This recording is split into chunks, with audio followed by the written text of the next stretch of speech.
everyone. My name is Tessa Simeone, and I will be presenting with Gregory Rothschild, Juliana Wells, and Amanda Wilson. Our presentation is on cognitive therapy. We are going to break down cognitive therapy into several different sections today so that you can get a better understanding of it. We will have Greg talking about theory. I, Tessa, will be talking about outcome. And then we have Amanda covering primary principles. And then Juliana will break down the techniques, treatment parameters, and duration of gains. We hope you enjoy our presentation. Thank you, Tessa, and thank you, classmates. I know these are not the circumstances we all anticipated in presenting this information, so I hope our narration and deck doesn't bore you, and with that, let's get started. My name is Greg Rothschild, and I will be handling the first portion of our deck covering cognitive theory. We'll be looking at how the cognitive theory came into being and who the pioneer thinker was behind that. Before I get deep into theory, I want to share an example of the cognitive process that most of us deal with in this century, particularly when it comes to text messages. How many people have texted a friend or a spouse, significant other, maybe even their boss? The text message was received because the recipient had a read receipt reply, and you never hear back from them. So what happens? It really depends, I guess, on what the circumstance or the urgency is, but regardless, when you're left on read, it says one thing loud and clear. This person saw my message, and either I'm not that important, they didn't reply to me, or they're preoccupied. Your mind can start to race. And being deliberately ignored carries different weight. It's one thing if your, let's say, 15-year-old daughter is out with a new boyfriend who just got his license and she's reading your text but not replying. You would start to worry, maybe even panic. Your heart would race, anxiety would ensue, versus you're sitting in a bar and you're waiting for your friend to arrive and you text and you don't hear back. You know the text was read. You would dismiss it, maybe they're on their way driving. This just gives you a small glimpse into how our thoughts are tied into our feelings and ultimately our behavior. In order to understand cognitive therapy, you must first understand the man who theorized it. Many of the characteristics that made Dr. Beck a great scholar, clinician, researcher, this can all be traced back to Aaron Beck's early life in Providence, Rhode Island. He was born the youngest child of Russian Jewish immigrants, and he was raised in a family that really valued education. His dad spoke several languages and had a commitment to intellectual pursuits like literature and politics. His mother, on the other hand, was the first woman judge on the appellate court of the Commonwealth of Pennsylvania. So both of his parents were highly educated. He graduated from Brown University, that's in Providence, with honors, and he went to Yale Medical School, where he was going to specialize in neurology. However, due to a shortage of psychiatry residents, he was instructed to do a 6-month rotation in that field and totally became absorbed in psychoanalysis.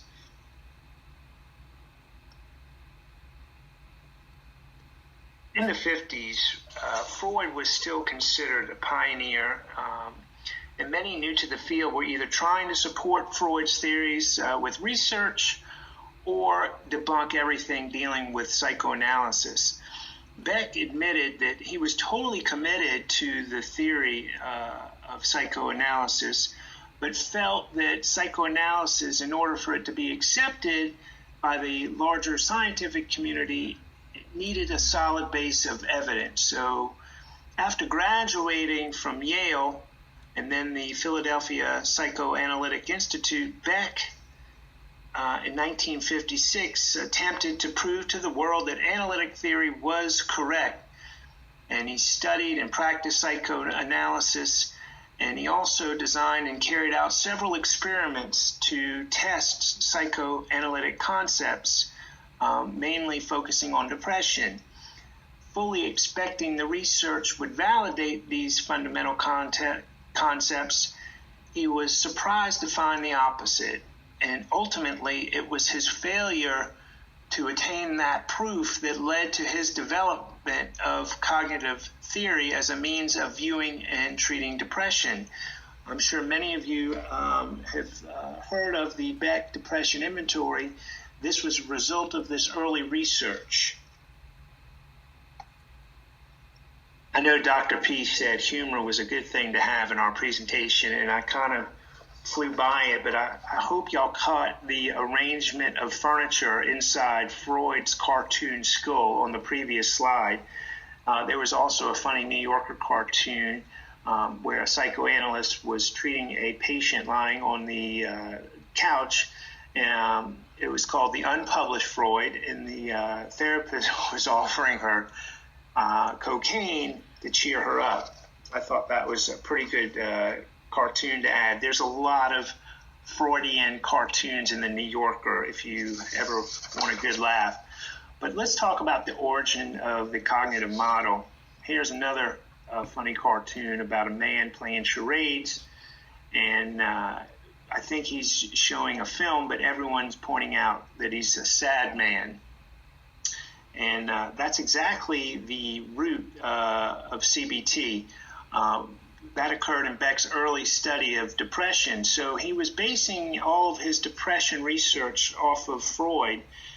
Freud suggested that depression was actually hostility turned toward the self. And what he meant by that was often people will not admit they hate a loved one for leaving them, but will instead incorporate that loved one in the self and turn the hostility inward. And what I think he meant by that, let's say you were a child and your father abandoned you, well, you would then start to feel like you're worthless or unlovable. And this is what Beck first focused on. He sought to prove that this Freudian need to suffer out of inverted hostility actually did exist, and that depression was caused by this inverted hostility. As a result, Dr. Beck began to look for other ways to conceptualize depression. He often saw that depressed patients experienced streams of negative thoughts that just seemed to arise spontaneously. He called these cognitions automatic thoughts, and he found that the patient's automatic thoughts fell into three major categories. They either had negative ideas about themselves, the world, or the future. This early research on automatic thoughts gave a new concept for depression. He said that automatic thoughts are very reflexive, so they cannot be controlled by individuals directly. They are based on the beliefs that people hold about themselves and the world. And Dr. Beck began helping patients identify and evaluate these automatic thoughts. And he found that by doing that, patients were able to think more realistically. And as a result, they started to feel better emotionally and were able to behave more functionally. His belief was that when patients could change their underlying beliefs about themselves, their world, and other people, therapy resulted in long-lasting change. Dr. Beck called this approach cognitive therapy, and it's also become known as cognitive behavior therapy. Here, this model on the right of the page came from the Beck Institute. This pretty much summarizes their cognitive model, which describes how people's thoughts and perceptions influence their lives. often distress can distort people's perceptions, and that in turn can lead to unhealthy emotions and behaviors. CBT helps individuals learn to identify and evaluate their automatic thoughts, therefore shifting their thinking to be healthier. The cognitive model is at the core of CBT, and it plays a critical role in helping therapists use gentle Socratic questioning to develop treatments. I'm going to give you a personal example of how this works. So, going back to school for me, I'm a little older than most of you, and the thought of going back to school at my age was daunting. My first thoughts were, will I be successful? Will I be accepted by my classmates, by my professor? How am I going to manage work, my family, school? Too old for this, so feelings of insecurity crept in. And when I first got assigned to this study group, I'm with 3 young students, and I was reticent to offer input. These other students probably were in the program for longer than I was. They are just out of college for the most part. Certainly educated in a field which I didn't have much knowledge about. So again, I found myself withholding comments and not offering suggestions. My reaction, was I overcompensated a little. I offered to do X, Y, and Z on this presentation. I was anxious. My feelings, I wasn't confident. I was worried. And, I do think that this is a prime example of how the situation of me going back to school created these automatic thoughts, and I reacted in a way that was unrealistic or that was not healthy. And I have now learned that my thoughts and feelings were unwarranted. I've worked very well in this group, and my wife pointed out, well, maybe they're intimidated by you. So it all has to do with your cognition and the way you view things. Okay, I hope y'all enjoy this little video that sort of gives an animated view of what cognitive behavior therapy is, and how it describes people's perceptions or spontaneous thoughts about situations which influence their emotions, their behaviors. When people's perceptions are distorted and dysfunctional, especially when they are distressed, these automatic thoughts come rushing in, and to correct their thinking so that it more resembles reality, therapists will often use different techniques to challenge their cognitions. And when they do that and they correct their thinking, their distress usually decreases and they're able to behave more functionally. Individuals can also learn to identify and modify their distorted beliefs. This doesn't happen overnight. This takes work, and that's the beauty of cognitive behavior therapy, is you can start to learn from a therapist how to reframe your thoughts so that they are based in reality and they're not imagined. I really love learning about the origin of these theories simply because it just blows my mind that an individual or maybe colleagues were able to behavioral therapy, or CBT, is a form of intervention widely used in psychotherapy, counseling, and life coaching. CBT provides the right tools and support to engage a powerful process of change without wasting a massive amount of time and energy. The reason why CBT is so popular is simple. It works incredibly well. A good amount of scientific research shows how effective CBT is in helping people solve problems and experience positive outcomes. CBT is aimed at changing patterns of thinking and behavior that keep us stuck and prevent us from overcoming the obstacles we face. First, CBT intervenes on our thoughts. The way we think influences our lives because it defines how we understand and interpret the world and the events. In this sense, our thinking pattern can be imagined as a pair of glasses that allows us to see the world in a certain way. It is useful to work on our thoughts and beliefs to deal with issues such as depression, anxiety, and others.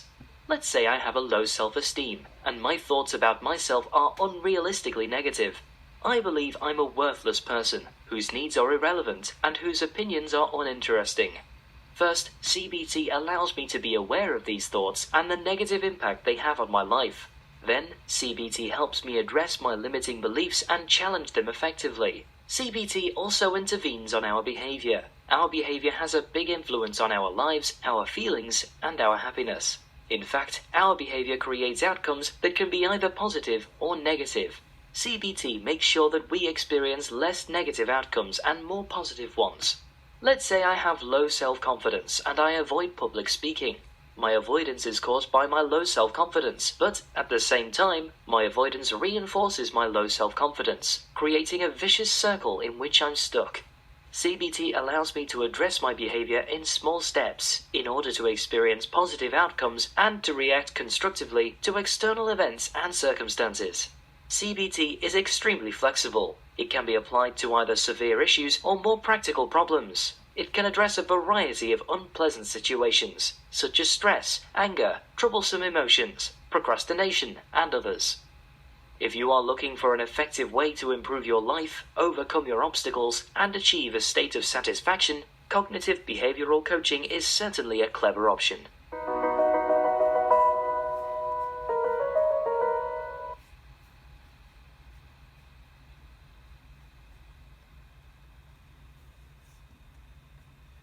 Okay, little humor break.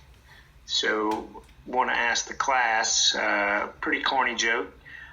How many psychotherapists does it take to change a light bulb? Any guesses? Well, answer, just one. So long as the light bulb wants to change. Oh, this is so true. My sister's been in therapy forever, and she doesn't seem to be making any progress. So you really have to want to change. When you have negative views about yourself, the world, and the future, it can lead you to feel and act in a way that just is not in line with being happy. The cognitive behavior therapy sort of re-examines your thinking or cognition, identifies how these thoughts can create some abnormal behaviors, and treatment is designed around reframing these thinking patterns that you have.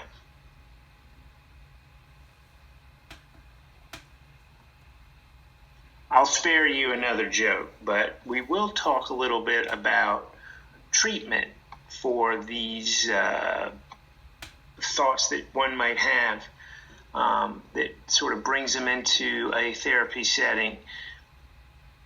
So reframing is something that cognitive therapists use a lot when they sort of challenge their patients to look at their distorted thoughts and how those thoughts are creating problems, and reevaluating those thoughts in light of reality. So they reposition those thoughts and they have them look at those thoughts from a different vantage point. And this gives them a better understanding of how those thoughts sort of drive their behavior. I'll tell you another thing that you see, let's talk about coronavirus. I mean, this has really been difficult for so many people. People have lost their jobs. People have lost their lives, their family members. It's a pretty bizarre world we're living in. And when you sort of think about all the negative stuff, perhaps putting some different framework on it, maybe finding gratitude that you can still wake up in the morning healthy, and that your loved ones are healthy, or that you have another day, or this is going to be over soon. You see a lot of this reframing in 12-step programs where they teach the practice of gratitude, which is another way of putting weighting your cognition to a more favorable state. So acceptance, y'all have to excuse me. My dog said that's really not the right way to talk about role-playing. Okay, well, he's been missing his 12-step program, so I think he's anxious. Some behavior reshaping, too. An example of that is learning to face one's fears rather than avoid them. People that are afraid to drive over bridges. There's exposure therapies that sort of help reshape their behavior. You could use role-playing to prepare for potentially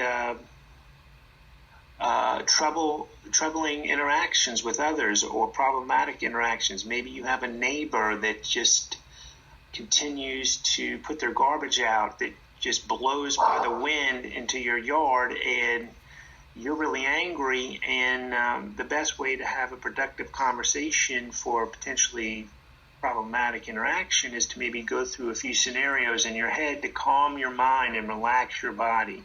These are very effective techniques.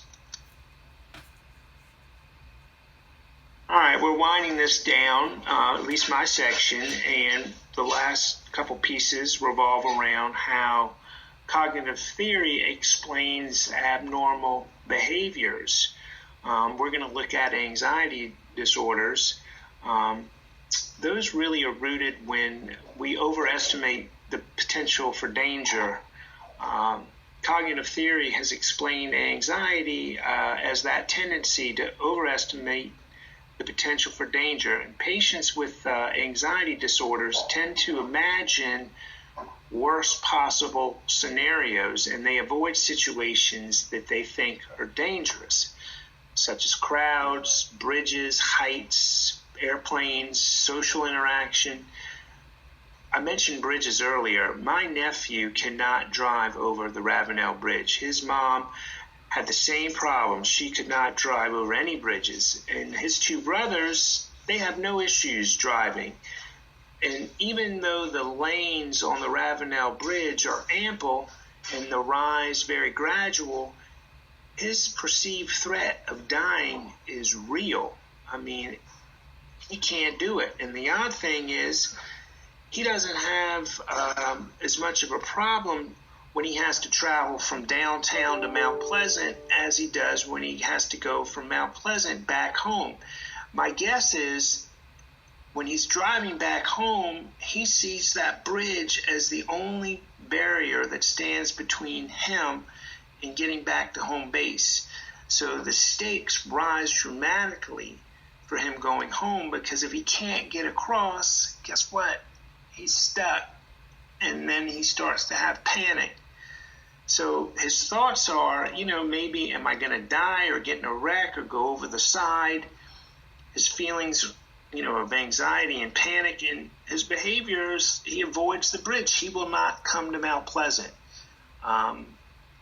unless he goes the long way. But that's a prime example how you can overestimate the potential for danger.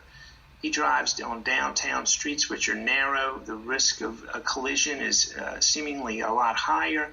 The only element that's missing is the height. So it's hard to explain, and he's been battling that for a while. Okay, this is my last slide in the presentation. We're going to explore how cognitive therapists explain eating disorders, and that's really rooted in some cognitive distortions that an individual has about themselves.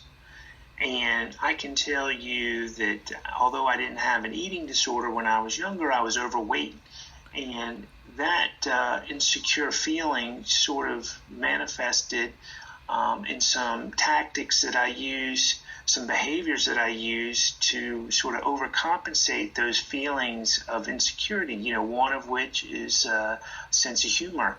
So, I felt like I was charading as this funny guy to mask, the insecurities that I had being overweight.